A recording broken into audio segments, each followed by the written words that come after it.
Bisa, Bu. Ya, baik.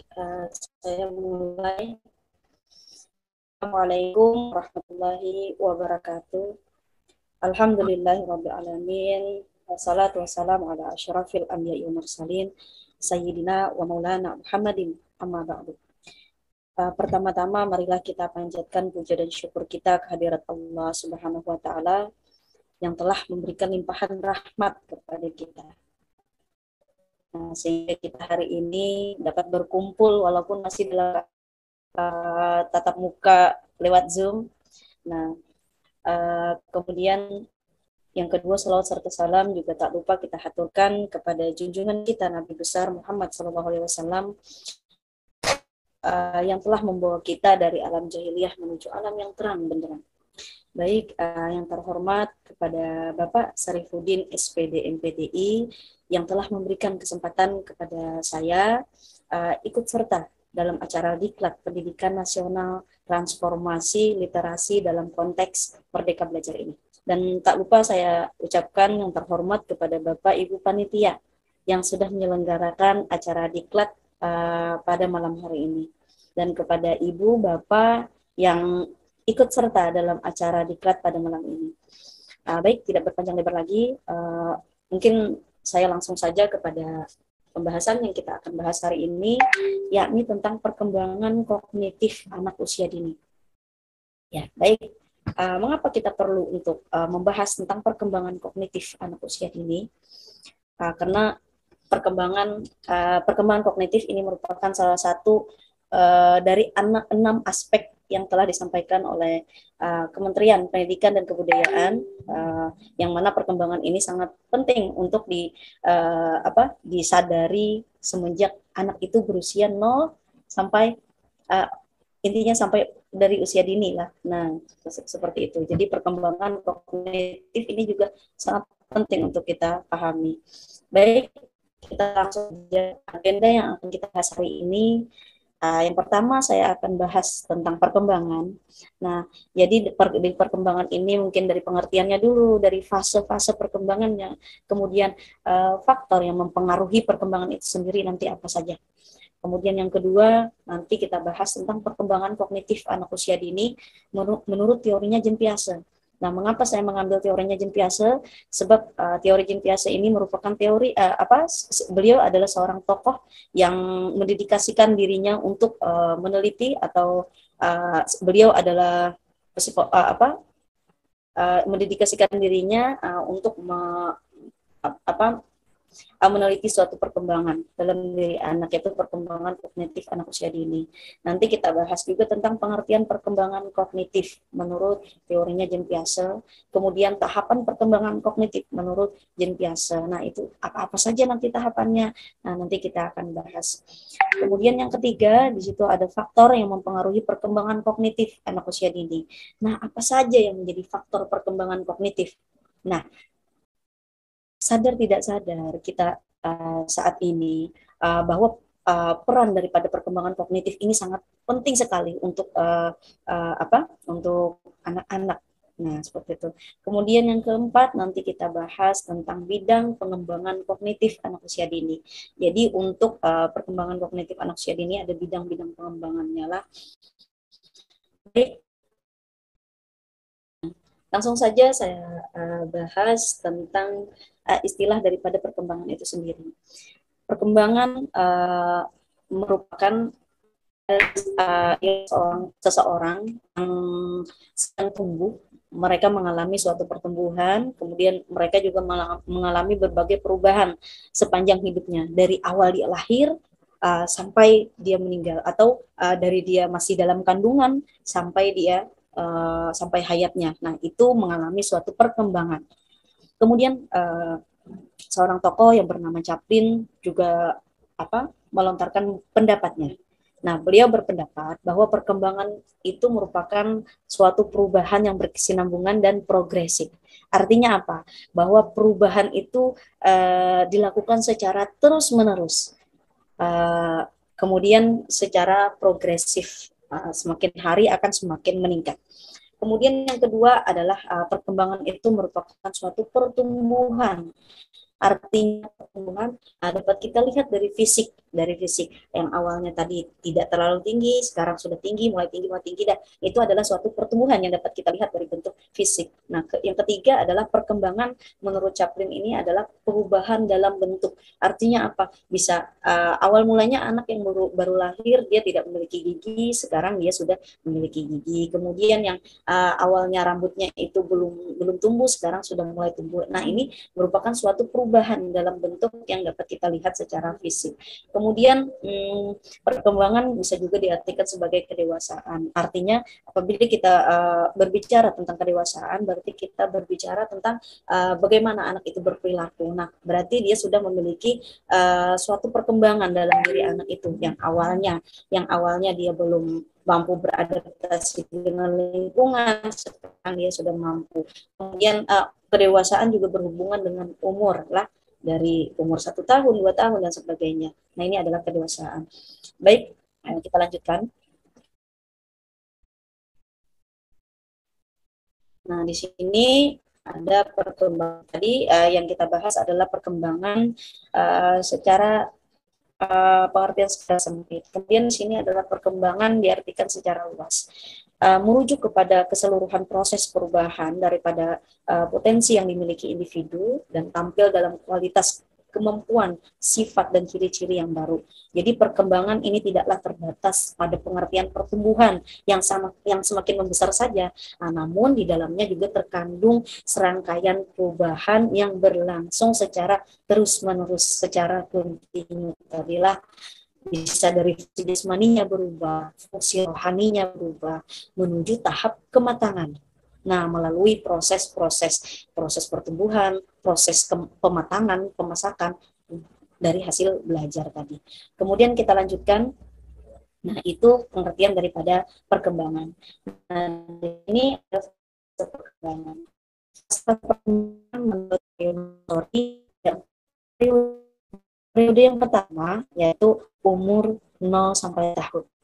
Periode umur 0 sampai 7 tahun ini merupakan periode penangkapan dan mengenal dunia luar dengan panca indera. Artinya apa? Bahwa anak di usia 0 sampai 7 tahun ini anak sudah mulai mampu untuk merasakan hadir di dalam dunia ini melalui panca inderanya, bisa dengan peraba, bisa dengan pengecap, bisa dengan hidung, telinga, mulut, dan sebagainya melalui panca inderanya.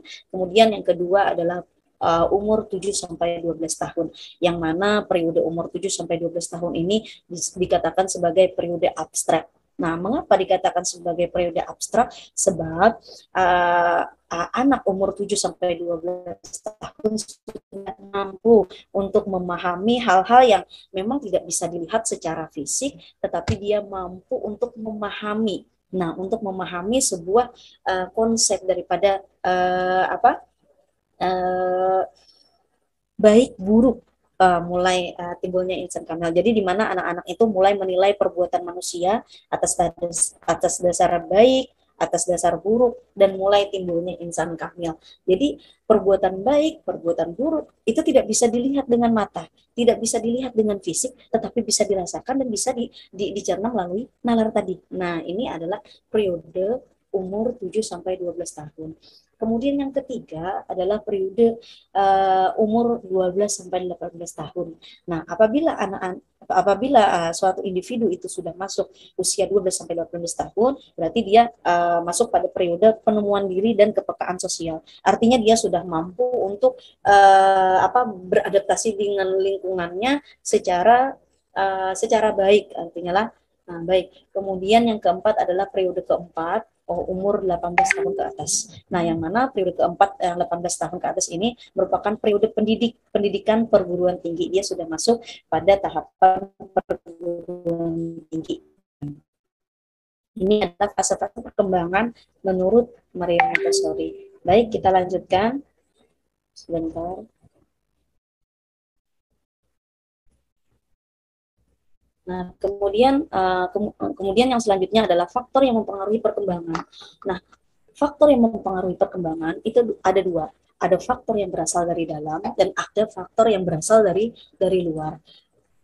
faktor yang berasal dari dalam, yang pertama adalah bakat dan bawaan. Bakat dan bawaan ini atau disebut juga sebagai hereditas atau keturunan. Faktor yang berasal dari dalam ini adalah faktor bakat dan bawaan atau hereditas tadilah keturunan. Nah, ini faktor ini merupakan suatu keadaan yang dapat mempengaruhi perkembangan anak. Nah, bagaimana apakah keturunannya itu memang memiliki perkembangan yang baik atau tidak? Nah, ini tergantung dengan perkembangannya. Kemudian sifat-sifat daripada keturunan tersebut. Kemudian yang ketiga adalah dorongan dan insting. Nah, ini adalah faktor yang disebutkan yang mempengaruhi perkembangan dari dalam. Kemudian faktor yang mempengaruhi selanjutnya adalah faktor yang berasal dari luar. Yang pertama, makanan. Makanan itu juga dapat mempengaruhi perkembangan anak. Apakah makanannya itu empat sehat lima sempurna? Tidak harus empat sehat lima sempurna, tetapi apakah makanannya itu menunjang pembelajaran yang akan dia lakukan? Apakah makanan-makanan itu sehat untuk anak? Nah, apabila anak-anak itu makanannya sehat, tidak makan-makan yang mungkin yang instan lah, yang sekarang ini sangat terkenal dengan itulah. Nah, ini juga nanti akan mempengaruhi perkembangan si anak. Kemudian iklim juga akan mempengaruhi perkembangan anak. Apakah iklim misalnya di lingkungan keluarga itu apakah bagus atau tidak? Contohnya, apabila anak itu mau belajar, iklimnya kurang bagus, misalnya panas, nah itu akan mempengaruhi perkembangan dari si anak tadi. Kemudian kebudayaan juga itu mempengaruhi. Kemudian ekonomi juga mempengaruhi. Misal contohnya ketika anak-anak belajar online. Nah, apabila orang tua kurang mampu untuk membelikan peralatan online, maka itu akan timbul di dalam dirinya mungkin perkembangannya kurang berkembang sebab mungkin ada rasa minder dalam diri anak, tidak seperti orang lain, kemudian ada rasa kecil hati dan lain sebagainya. Nah, ini merupakan suatu faktor juga dalam perkembangan si anak. Kemudian kedudukan anak dalam lingkungan keluarga juga ini menjadi faktor perkembangan anak. Misal ada anak bungsu, anak tunggal kah, atau anak bungsu, anak pertama. Nah, ini dapat mempengaruhi perkembangan di anak tadi. Nah, baik, ini adalah faktor yang dapat mempengaruhi perkembangan anak. Kemudian kita lanjutkan. Nah, di sini ada 4 kebutuhan yang perlu dipenuhi anak sejak lahir. Apa saja? Yang pertama mungkin kebutuhan akan kasih sayang. Jadi seorang anak itu sangat-sangat membutuhkan akan kasih sayang dari kedua orang tuanya, dari lingkungannya. Misalnya dia berada di lingkungan sekolah, dia membutuhkan kasih sayang dari gurunya, teman-temannya. Nah, yang pertama adalah kebutuhan akan kasih sayang. Kemudian kebutuhan akan pengalaman baru. Nah, anak-anak ini perlu untuk pengalamannya itu dikembangkan. Artinya apa? Kebutuhan akan pengalaman-pengalaman baru. Misal anak berada di sekolah, sudah masuk TK misalnya, di situ ada ekstrakurikuler atau kegiatan-kegiatan di luar daripada sekolah, maka orang tua harus mensupport anak tersebut. Anak dapat berkembang. Sebentar. Agar anak itu dapat berkembang dengan baik lah. Kemudian anak juga membutuhkan pujian dan pengakuan dari orang-orang yang ada di sekitarnya. Apabila anak itu melakukan suatu kegiatan yang baik, maka orang tua, guru, lingkungan akan lebih baik untuk memberikan reward, yaitu bisa dengan pujian, mengelus-elus kepala anak dan lain sebagainya. Nah, pujian ini adalah bentuk pengakuan. Pengakuan apa? Yaitu pengakuan bahwa anak ini sudah melakukan sesuatu hal yang baik. Nah, jadi apabila kita memuji itu bukan serta-merta ingin membuat anak itu mohon maaf atau besar kepala atau apa, bukan. Pujian ini tujuannya adalah agar anak ini merasa percaya diri bahwa apa yang dilakukan anak ini adalah sesuatu kegiatan yang benar. Nah, kenapa dikatakan benar? Karena ada yang menyenangi perbuatan yang dia lakukan. Nah, jadi pujian itu sangat perlu dalam rangka untuk membuat anak itu merasa diakui dalam lingkungannya, dalam keluarganya, dan lain sebagainya lah. Kemudian Yang keempat adalah kebutuhan untuk bertanggung jawab. Jadi anak-anak dari sejak lahir sampai dia remaja, dia harus diajarkan untuk bisa bertanggung jawab. Contohnya apa? Misalnya di rumah, anak bermain dengan mainannya, misal dia berantakan dan sebagainya. Lihatkan saja dulu, diamkan saja dulu dia bermain dengan berantakan ke atas sebagainya, lihatkan saja. Kemudian setelah bermain, nah ajarkan anak untuk bisa bertanggung jawab dengan apa yang mereka senangi. Oh, mainannya itu jangan dibiarkan berantakan. Yuk kita bereskan kembali biar mainannya itu tidak rusak. Kemudian mainannya itu tidak hilang. Maka anak diajarkan untuk bertanggung jawab. Jangan jauh-jauh dulu. Maka di dalam diri dia saja dulu tentang apa-apa yang mereka senangi. Nah, seperti itu. Baik, kita lanjutkan. Nah, di sini ada aspek perkembangan anak. Menurut Peraturan Menteri Pendidikan dan Kebudayaan tentang standar pencapaian perkembangan, itu ada 6 aspek. Yang pertama ada nilai agama dan moral, kemudian ada fisik motorik, ada kognitif, bahasa, sosial emosional, dan juga seni. Nah, 6 aspek ini sangat perlu untuk dikembangkan dalam diri anak untuk menunjang kehidupan apabila dia sudah mungkin dewasa, karena pendidikan di waktu kecil ini sangat berpengaruh terhadap bagaimana dia dewasa itu. Nah, jadi apakah kita bahas semuanya? Tidak, tetapi kita bahas tentang perkembangan kognitifnya saja. Baik, kita lanjutkan.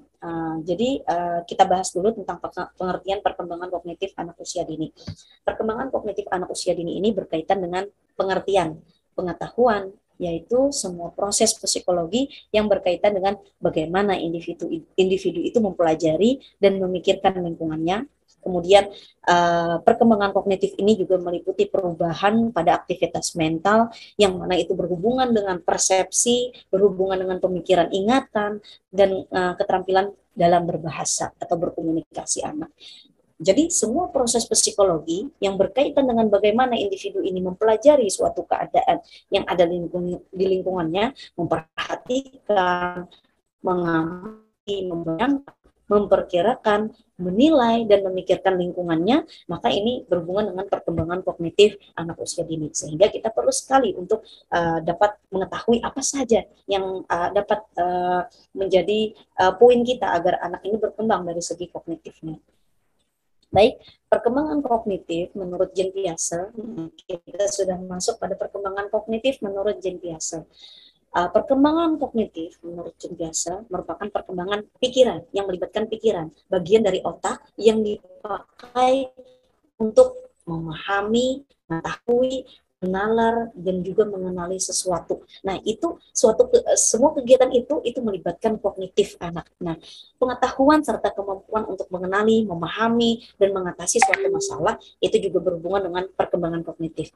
Ingatan, konsentrasi anak, persepsi anak, nah itu berhubungan dengan kognitif lagi. Imajinasi dan juga kreativitas itu adalah berhubungan dengan perkembangan kognitif. Baik. Nah, jadi Jean Piaget itu membagi perkembangan kognitif itu menjadi beberapa tahapan. Tahapan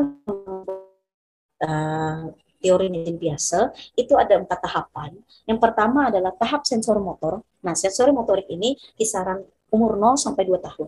Kemudian tahapan praoperasional umur 2 sampai 7 tahun. Kemudian yang ketiga adalah tahap operasional konkret usia 7 sampai 11 tahun, dan yang terakhir ada tahapan operasional formal yakni 11 tahun ke atas. Nah, seperti itulah. Baik, kita lanjutkan. Nah, yang pertama tadi tahap sensori motorik. Nah, tahap sensori motorik ini dibagi lagi oleh Jean Piaget ini menjadi 6 bagian atau 6 periode. Nah, periode yang pertama dikatakan periode refleks. Kisaran umurnya yakni 0 sampai 1 bulan.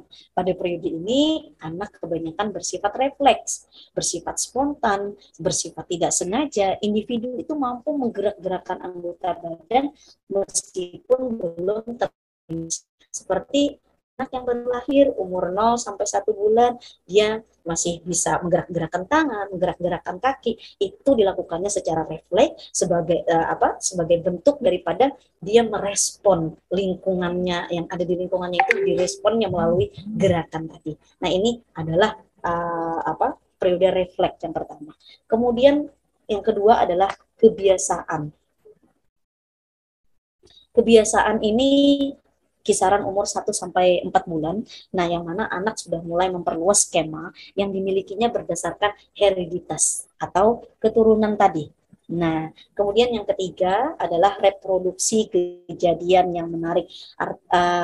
Kisaran umurnya adalah 4 sampai 8. Artinya apa? Pada tahapan ini, anak sudah mulai dapat memahami hubungan antara perlakuannya terhadap benda dengan akibat yang terjadi pada benda itu. Nah, ini adalah tahapan yang periode yang ketiga. Kemudian periode yang keempat, yakni kisaran umur 8 sampai 12 bulan, yakni koordinasi skema, yang mana pada tahapan ini anak sudah mulai mampu mencoba-coba sesuatu, sudah mampu menentukan tujuan kegiatan tanpa tergantung dengan orang tuanya. Dia sudah mampu untuk memilih-milih mainannya, dia sudah bisa, dia ingin memainkan permainan ini walaupun belum secara menyeluruh atau secara baiklah seperti itu. Kemudian periode yang kelima yakni periode eksperimen, dikatakan sebagai periode eksperimen, usianya adalah 12 sampai 18 bulan, yang mana pada tahapan ini anak sudah mulai mampu untuk meniru, mampu untuk melaksanakan berbagai percobaan terhadap lingkungannya secara lebih lancar. 8 sampai 12 bulan. Pada tahapan eksperimen ini anak sudah mampu secara lancar untuk mengeksplorasi lingkungannya. Kemudian periode yang keenam yakni representasi usia 18 bulan sampai 24 bulan, yang mana anak sudah mampu untuk mengingat dan mampu berpikir dengan menggunakan simbol ataupun bahasa yang sederhana, mampu berpikir memecahkan masalah sederhana sesuai dengan tingkat perkembangan si anak. Baik, kita lanjutkan. Nah, di sini ada karakteristik tahap sensori motor. Apabila ini tahapannya tadi terbagi 6. Nah, ini adalah karakteristik tahap sensori motorik. Yang pertama, karakteristik anak pada usia yang sensori motorik ini, usia 0 sampai 2 tahun. Yang pertama, segala tindakannya masih bersifat naluriah. Naluriah itu artinya masih alami dalam dirinya, belum terpengaruh dengan dunia luar. Yang kedua adalah aktivitas pengalaman didasarkan terutama pada pengalaman indera. Artinya dia sudah mampu mengeksplorasi lingkungannya, tapi dengan cara dia mungkin mengecap, dengan rabaannya, dengan melihat matanya, dengan pendengarannya, dan lain sebagainya. Nah, ini adalah aktivitas pengalaman yang mana didasarkan terutama pada pengalaman inderanya.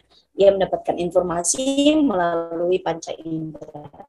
Kemudian yang ketiga adalah individu baru mampu melihat dan meresap pengalaman, tetapi belum mampu untuk mengkategorikan pengalaman itu. Nah, dia sudah mampu merasakan, tapi belum bisa atau belum mampu untuk mengkategorikan pengalaman-pengalaman itu.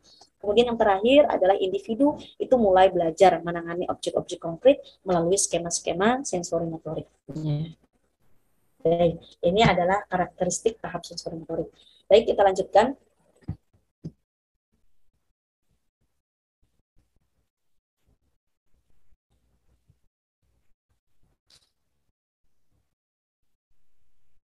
Nah, yang kedua tadi tahapan praoperasional. Nah, tahapan praoperasional ini yakni kisaran umur 2 sampai 7 tahun.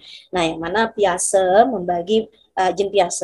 membagi tahapan praoperasional ini menjadi dua bagian, yakni umur 2 sampai 4 tahun dan umur 4 sampai 7 tahun. Umur 2 sampai 4 tahun ini dicirikan anak itu sudah mampu memikirkan hal-hal yang berbau simbolis, yakni berupa gambaran ataupun bahasa ucapan. Dia sudah mampu memahami bahasa ucapan, walaupun dengan kita memberikan kita berbicara dengan anak dengan bahasa yang mungkin bahasa anak-anak yang dengan pelan seperti itulah dia sudah mampu memahami umur 2 sampai 4 tahun. Kemudian umur 4 sampai 7 tahun dicirikan oleh pemikiran intuitif. Nah, anak sudah mampu berpikir secara intuitif. Yang mana kemampuan intuitif ini merupakan kemampuan memahami sesuatu tanpa melalui penalaran yang rasional. Jadi dia bisa mempertimbangkan dan merenung untuk memahami sesuatu. Artinya dia melihat suatu benda di lingkungannya, dia sudah mampu melihat, merenungkan suatu benda tersebut. Nah, di umur 4 sampai 7 tahun. Baik, kita lanjutkan. Nah, apabila kita berbicara tentang tahapan praoperasional terbagi dua tadi, nah ini ada karakteristiknya. Karakteristik tahap operasional usia 2 sampai 7 tahun tadi. Yang pertama, anak sudah mampu memiliki pengalaman bahasa yang sistematis. Pengalaman bahasanya sudah mulai bagus, sudah mulai tertata dengan baik. Apabila dia ingin mengungkapkan sesuatu, itu sudah dapat dikatakan secara mungkin sistematis, seperti itulah. Kemudian yang kedua, anak sudah mampu bermain simbolis, yakni dengan bermain dengan kapal-kapalan atau bermain pesawat-pesawat terbang. Nah, seperti itu dia sudah mampu bermain, mampu memahami apa arti dari permainan tersebut. Kemudian yang ketiga adalah imitasi. Imitasi tidak langsung. Imitasi ini adalah dia meniru. Nah, meniru suatu gerak-gerik daripada orang yang terdekat yang ada di lingkungannya. Kemudian anak pada usia 2 sampai 7 tahun juga masih berpikir egosentris. Artinya apa? Anak itu masih memikirkan dirinya sendiri, dia aku atau sayanya itu sangat tertanam dalam dirinya bahwa dia belum egosentrisnya masih sangat kuat. Nah, karena memang pada tahapan 2 sampai 7 tahun ini memang tahapan anak egosentris seperti itulah. Jadi jangan salahkan anak apabila ada anak yang memang dia mau ingin sendiri saja. Nah, jangan salahkan anak karena memang tahapan 2 sampai 7 tahun itu memang seperti itu tahapannya. Apabila dia sudah melewati umur 2 sampai 7 tahun, maka dia akan sudah mengurangi egosentrisnya tadi lah. Baik. Yang ketiga adalah tahapan operasional konkret. Nah, operasional konkret ini di usia 7 sampai 11 tahun. Nah, yang mana karakteristik daripada anak usia 7 sampai 11 tahun, tahap operasional konkret yang pertama, cara berpikir individu ini belum menangkap yang abstrak. Jadi anak usia 7 sampai 11 tahun itu belum berpikir secara abstrak meskipun cara berpikirnya sudah nampak sistematis dan logis. Artinya dia sudah mampu menjelaskan mau dia apa ini. Kemudian dia menjelaskan secara sistematis. Dia sudah mampu tapi dia belum bisa berpikir secara abstrak. Contohnya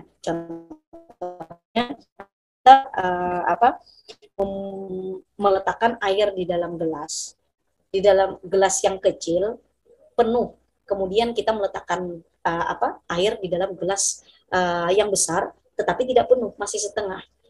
Kemudian tanya kepada anak yang berusia 7 sampai 11 tahun, tanya kepada anak, air mana yang paling banyak? Yang sebelah kiri yang cangkirnya kecil, gelasnya kecil tetapi penuh, apakah atau yang kedua, gelasnya besar tetapi tidak penuh? Yang mana? Airnya banyakkan yang mana? Pasti dia memilih yang gelas yang kecil karena penuh. Nah, artinya dia masih belum berpikir secara abstrak. Apabila anak itu sudah mampu berpikir secara abstrak, mungkin dia melihat dari gelasnya besar. Oh, bisa jadi gelas besar itu kan tampungannya banyak, walaupun tidak penuh, tapi bisa jadi dia memenuhi yang kecil tadi bisa saja itu tumpah dan lain sebagainya. Nah, ini adalah pemikiran secara abstrak. Tapi anak 7 sampai 11 tahun belum berpikir seperti itu. Dia hanya berpikir apa yang dia lihat, itulah yang dia gambarkan. Seperti itu.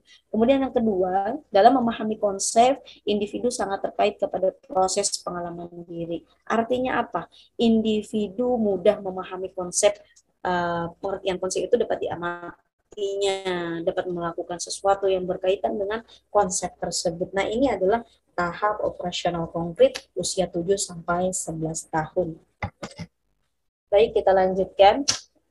Nah,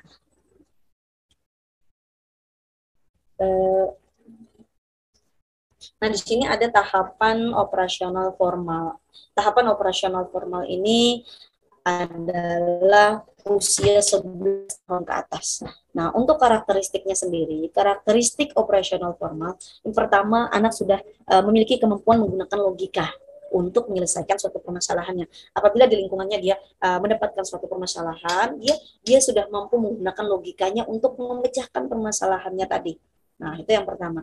Kemudian yang kedua, karakteristiknya suatu individu ini dapat menarik kesimpulan dari informasi yang didapatkannya.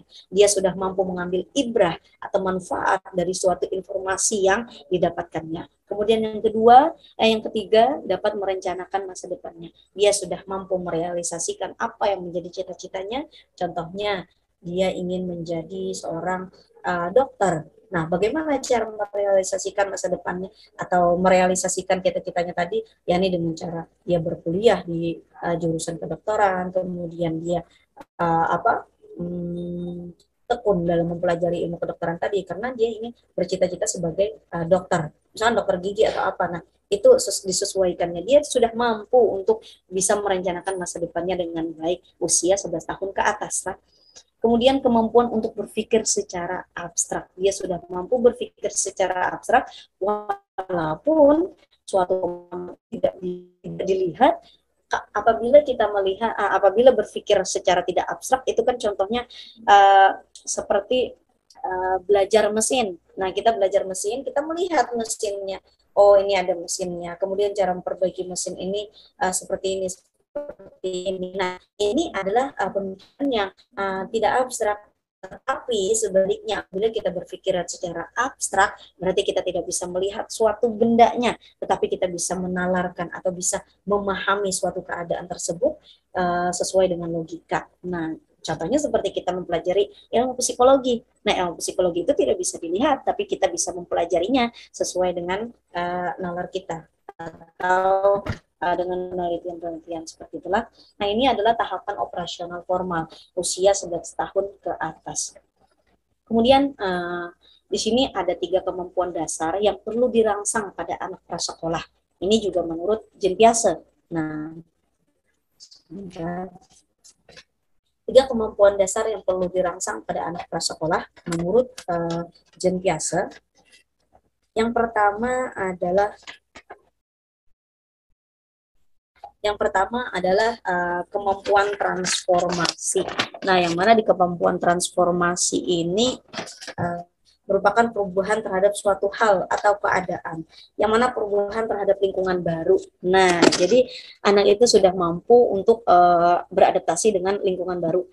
Contohnya seperti anak yang pemalu, kurang percaya diri, kemudian anak itu sebenarnya setiap anak itu memiliki temperamen dan bawaan sejak lahir.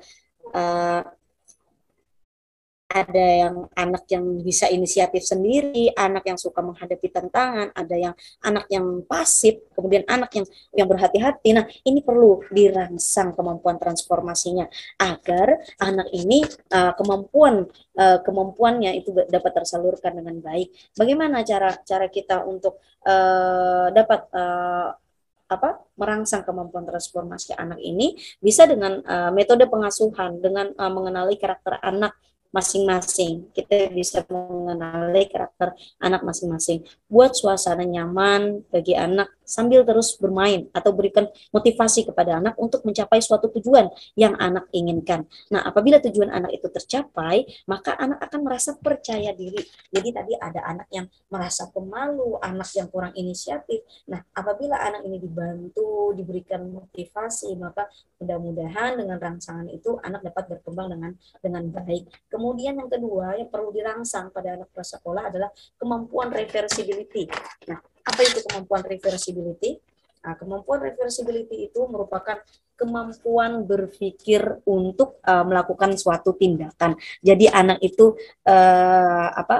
kita harapkan dapat memiliki inisiatif untuk melakukan sesuatu hal. Nah, bagaimana caranya agar kita dapat merangsang anak agar kemampuan reversibility ini dapat berkembang? Yaitu perbanyak interaksi dengan anak. Ajak anak untuk mengobrol, ajak anak untuk bercerita dan lain sebagainya. Kemudian gunakan media pembelajaran dan juga Dengan cara praktek adalah gunakan media pembelajaran sehingga anak itu ikut serta. Nah, seperti itu. Kemudian yang ketiga adalah yang perlu dirangsang adalah kemampuan klasifikasinya.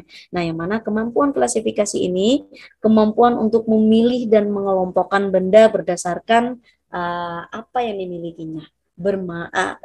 Cara untuk merangsang kemampuan klasifikasi ini dengan cara bermain konstruktif. Nah, permainan konstruktif ini yakni permainan yang menggunakan seperti logo, play-doh, ataupun membangun bangunan yang bisa dikerjakan secara praktek dan sebagainya. Nah, ini adalah merupakan cara kita untuk merangsang kemampuan anak pada prasekolah, kemampuan transformasi, kemampuan reversibility, dan kemampuan klasifikasi. Baik, selanjutnya di sini ada faktor yang mempengaruhi perkembangan kognitif anak, ada faktor hereditas, ada faktor lingkungan. Faktor hereditas ini adalah faktor keturunan dari orang tuanya. Nah, faktor keturunan adalah seperti IQ orang tuanya misalnya di atas dari 150 atau sampai 200. Nah, ini akan mempengaruhi juga terhadap perkembangan kognitif si anak. Jadi faktor hereditas yang pertama, dan juga yang kedua adalah faktor lingkungan. Faktor lingkungan menurut Covey itu ada 4 prinsip peran keluarga terhadap perkembangan kognitif. Yang pertama ada modeling, ada mentoring, ada organizing, dan ada teaching. Orang tua sebagai modeling adalah sebagai contoh dari anak, sehingga anak itu mencontoh orang tuanya yang ada di rumah tersebutlah. Ini akan mempengaruhi perkembangan kognitif, mentoring, organizing, dan teaching. Kemudian yang terakhir adalah faktor sekolah juga akan sangat mempengaruhi sekali terhadap perkembangan kognitif anak. Baik. Nah, baik, ini kita lanjutkan sajalah. Nah, jadi di sini ada bidang pengembangan kognitif anak usia dini. Nah, bidang pengembangan kognitif anak usia dini yang pertama adalah pengembangan auditori. Nah, pengembangan auditori ini berhubungan dengan pendengaran si anak. Nah, pendengaran si anak yang melalui proses menerima kumpulan bunyi benda. Nah, kemampuan mendengar anak ini memiliki beberapa tingkatan. Yang pertama, anak itu mendengar bunyi-bunyian kata tanpa tanpa membekas dalam pikiran. Artinya apa? Dia mendengar bunyi-bunyian, tapi dia tidak membekas dalam pikirannya, hanya sekedar lewat. Nah, itu yang pertama. Yang kedua, tingkatannya adalah mendengar setengah-setengah. Artinya dia masuk, dia mendengar, tapi ada yang dia tangkap dan ada yang dia tidak dia tangkap. Kemudian mendengar dengan mulai merangkai ide atau pengetahuan. Dia mendengar, mencermati, sampai dia menemukan sebuah ide dan dari pengalaman tadi. Kemudian pengembangan visual audio, visual ini berhubungan dengan penglihatan, pengembangan taktil ini berhubungan dengan perabaannya, pengembangan kinestetik ini berhubungan dengan gerak tubuhnya, kemudian pengembangan sains formula anak usia dini ini berhubungan dengan eksperimen yang dilakukan anak di lingkungan sekitar, sehingga ini juga dapat untuk dalam rangka untuk mengembangkan kognitif anak usia dini. Ya, kita lanjutkan saja. Nah, ini cara untuk meningkatkan perkembangan kognitif anak menurut Caroline Magid. Yang pertama, cara meningkatkan perkembangan kognitif yang pertama, mendorong anak untuk mengoleksi sesuatu yang ia sukai. Nah, dengan kita mendorong anak untuk mengoleksi sesuatu yang anak sukai, maka ini dapat mengembangkan kognitif anak. Yang kedua, selalu berikan dukungan saat anak sedang melakukan tugas dan aktivitas yang sulit. Jangan biarkan anak terlalu mandiri dalam mengerjakan tugasnya, sebab anak juga membutuhkan peran daripada orang tua, guru, dan lingkungannya untuk menyelesaikan suatu permasalahan yang dihadapi. Kemudian yang ketiga adalah kenali ketertarikan dan juga hobi anak-anak. Kemudian carilah buku yang relevan untuk membantu hobi anak tersebut, sehingga hobi yang anak miliki itu tersalurkan dengan baik. Kemudian yang keempat, berikan anak kesempatan untuk memainkan permainan yang rileks, artinya permainan-permainan yang tidak melibatkan banyak aturan. Jadi permainan-permainan yang atau permainan bebas, permainan yang melibatkan kebebasan kepada anak. Mungkin itu saja dulu yang dapat saya sampaikan. Uh, Apabila nanti saya harapkan di sini ada yang mau menambahkan sesuai dengan pengalaman daripada audiens yang ada di sini. Terima kasih atas kesempatannya dan terima kasih atas partisipasinya dalam mendengarkan dan juga menyimak pemaparan dari saya pribadi. Salah hilaf, mohon maaf. Wabillahi taufiq wal hidayah. Wassalamualaikum warahmatullahi wabarakatuh.